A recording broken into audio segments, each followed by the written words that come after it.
Olá, tive uma interrupção na última aula, então vou continuar de onde eu parei. Como eu comentei, então, nós temos os medos aí que começam a expandir cada vez mais com os Ciachares, né?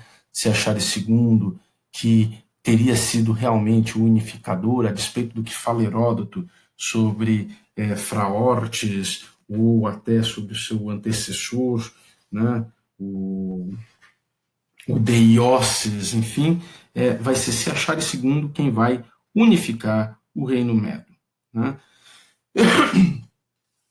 Mas, como a gente tinha comentado, enfim, a gente tem a Bactriana nessa região aqui, né, que vai se juntar aqui ao Império via casamentos. Nós temos também os persas, que estão ligados aos medos, mas volta e meia vão se contrapor ao domínio medo. Vamos lembrar aí Ciro I, que não pode ser confundido com Ciro II. Ciro II é o responsável pela grande expansão do Império persa no seu início. Né? Ciro I, veja aqui a tumba de Ciro I. Né? Então, Ciro I, ele aí é um rei, então, vassalo dos Medos, né? Está aqui na região da Pérsida, né? Provavelmente pode ter dominado aí a cidade de Susa, ligada aos Elamitas, né?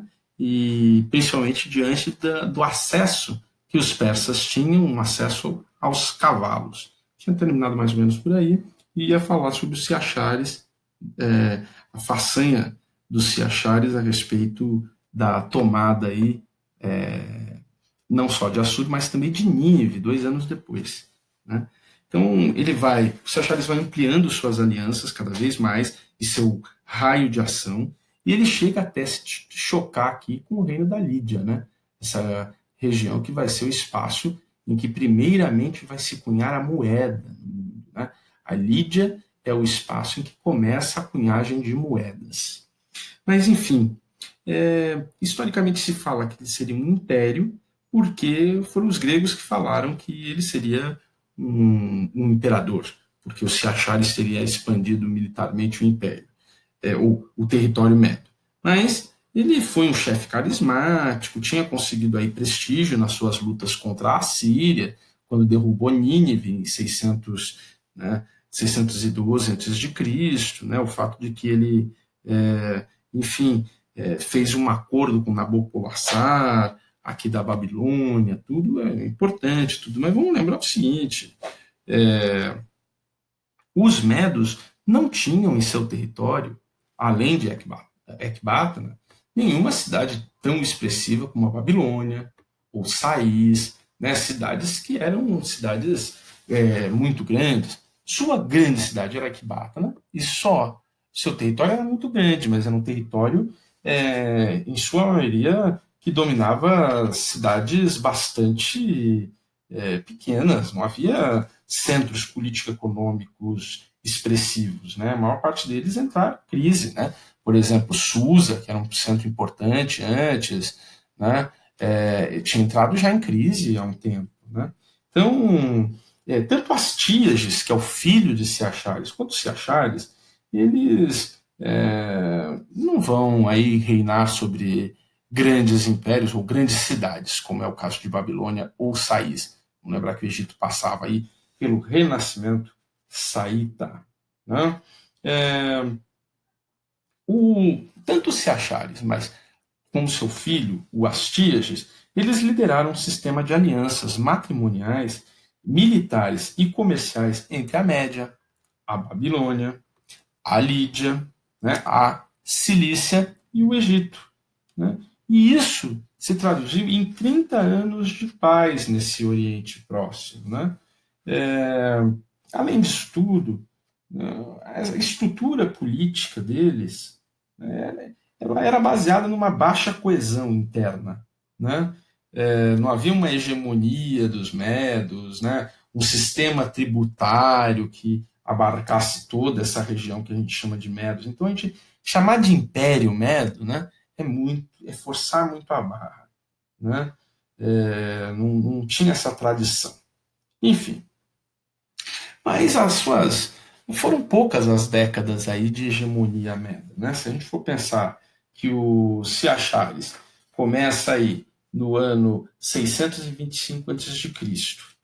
e depois vem o seu filho, né? Astíages, vão ser esses dois os principais nomes mais de destaque da dinastia Meda, porque o Astíages já cai logo na sequência. Bom, vamos ver como é que isso acontece. Houve então uma aliança matrimonial. A filha do Astíages, ou seja, a neta dos Ciachares, casa-se com o filho do Ciro I. Bom, vamos lá. Ciro I. Ciro I de Passárgada aqui dos persas. Vamos lembrar que os persas, de vez em quando, estão bastante incomodados aí, né? Ainda que o Ciro I tenha chamado Rei dos Reis, Rei de Anshan, dessa região aqui, era um rei vassalo. Né? Então, o Ciro I,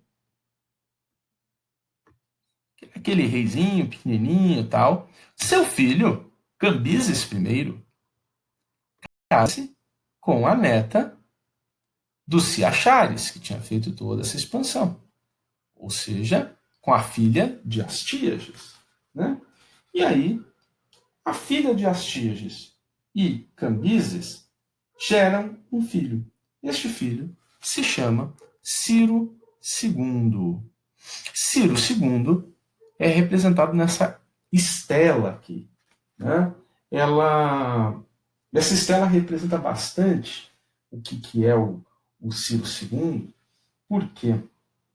Porque ele começou com um vassalo. Né? Ele é um rei vassalo, realmente, né? Esse rei vassalo aí da região de Passárgada, dos persas, enfim. Né? E a partir de 547 a.C., ele vai realmente estar à frente do reinado aí de Passárgada. Né? Ele vai desenvolver as potencialidades militares dos homens das tribos persas, enfim, e logo ele vai querer fazer rivalidades a Ecbatana. Né?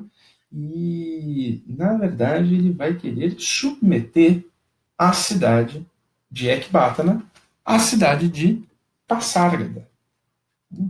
Então, o Ciro vai tentar rapidamente um aliado para se juntar e tentar derrotar os medos. E ele vai se aliar a quem?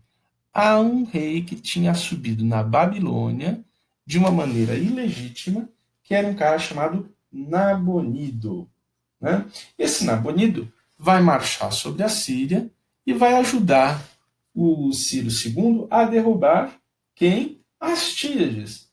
Mas o Astíages não é o pai da mãe de Ciro II? É o avô de Ciro II. Ele vai derrotar o próprio avô. Né? Quando ele vai derrotar o próprio avô, ele garante, inclusive, que dois dos principais generais do avô, né, desertem em nome dos persas. E aí, diante da perda dos seus dois principais generais, o Ciro II toma a cidade de Ecbatana. Né? E aí, enfim, diante disso, os babilônios conseguem aí grandes conquistas, enfim, em nome do Nabonido e tal, né? E o Nabonido acaba querendo se consolidar aí como um grande conquistador militar, enfim. Mas vamos lembrar que é o seguinte, desde que o Ciachares toma Harã aqui, né, que ele vence o rei assírio lá em Harã, né, o último rei assírio lá em Harã, ele fica sob o controle dos principais rios que o principal rio que passa aqui sobre a Babilônia. Ele está aqui, ó, sob o controle do Eufrates. Então, ele já consegue dominar o... Opa, por aqui, né? Ele já consegue dominar o Eufrates, logo ele já consegue dominar a Babilônia. Né? Então, ele já sabe que a dominação da Babilônia é uma questão de tempo. Mas ele não pode ir logo nesse momento para cima da Babilônia. Né?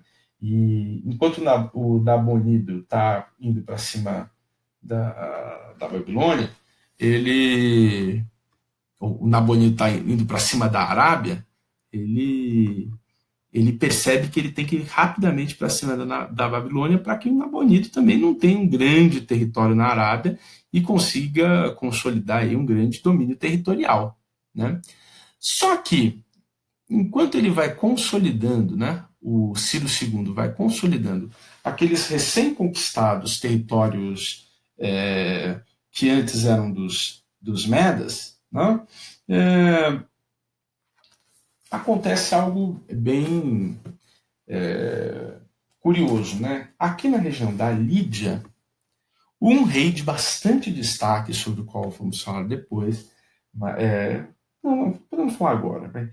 Um rei de bastante destaque chamado Creso vai começar a querer recuperar os antigos territórios que tinham sido arrebatados aí pelos medos na época do Ciachares II, né?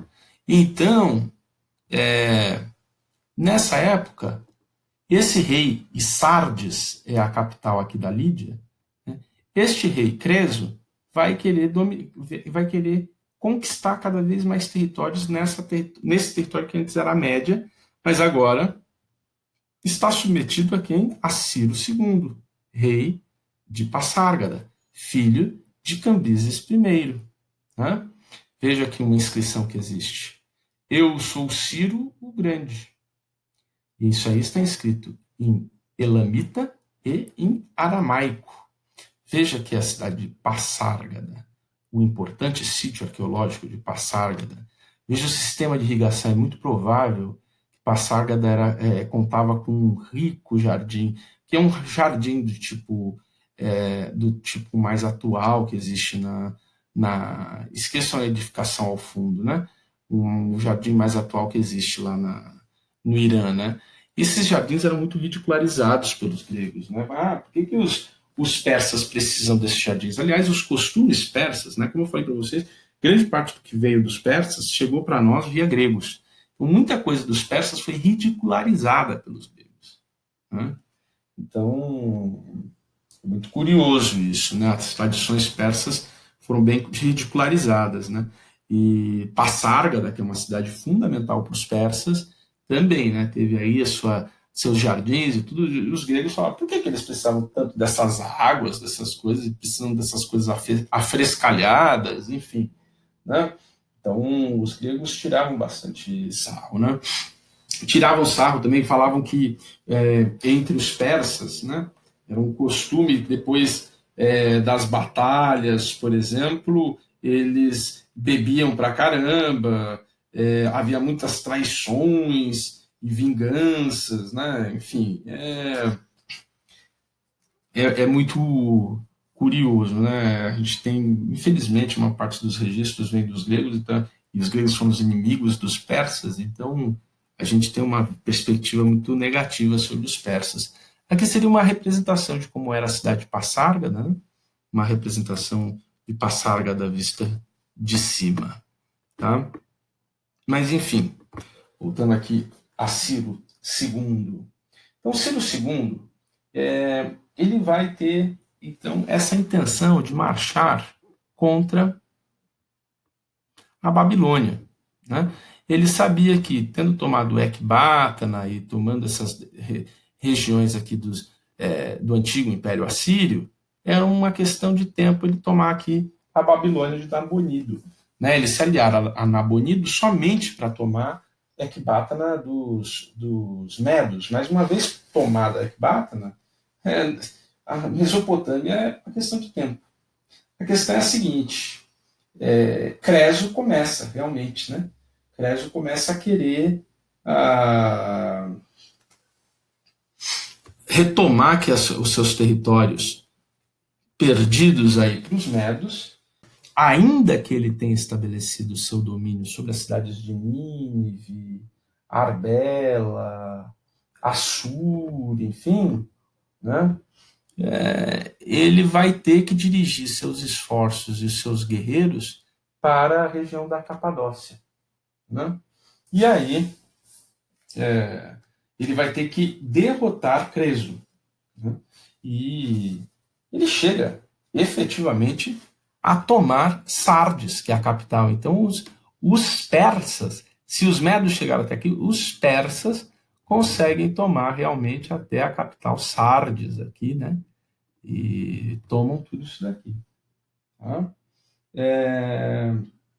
E os pormenores da divisão das quedas das cidades comerciais, oráculos gregos da Jônia, enfim, aí são específicos, porque na questão dos persas é mais uma questão de fronteiras, é uma questão.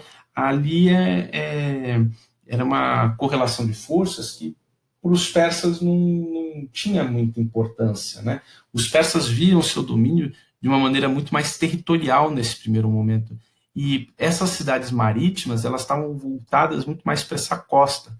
Então, nesse aspecto, a sua história estava mais ligada à história dos assim chamados gregos do que desses persas que tinham sua história mais ligada a um domínio territorialista. Os persas aqui mantiveram as vantagens econômicas que essas cidades tinham mesmo na época do Império Lídio. Então, essas cidades não tiveram tantas oposições, digamos assim, ao domínio dos persas, efetivamente. Aquelas que se opuseram conseguiram ser rapidamente incorporadas, seja por subornos locais, seja por submissões, enfim. Então, conseguiu ali estabelecer, né? E veja, o Ciro II ele consegue fazer isso com pouquíssimo esforço militar. Em muitos momentos, veja, ele consegue, a partir do fato de que ele consegue deslocar Nabonido da Babilônia, ele consegue destruir Ecbatana com pouco esforço. Também ele não destrói completamente. Isso é uma coisa muito curiosa dos persas. Os persas eles não chegam a acabar completamente com o seu inimigo, o seu rival militar, alguma coisa do gênero. Pelo contrário, os persas eles são muito respeitosos e eles mantêm grande parte das estruturas. Eles são muito respeitosos, inclusive, com os antigos dirigentes das cidades, né, que eles dominam, enfim, e permitem que eles permaneçam vivos, mantém as antigas religiões, né, depois a gente vai falar da religião dos persas em si. Né? Então, os persas, nesse aspecto, eles são bastante respeitosos nesse caso. Né?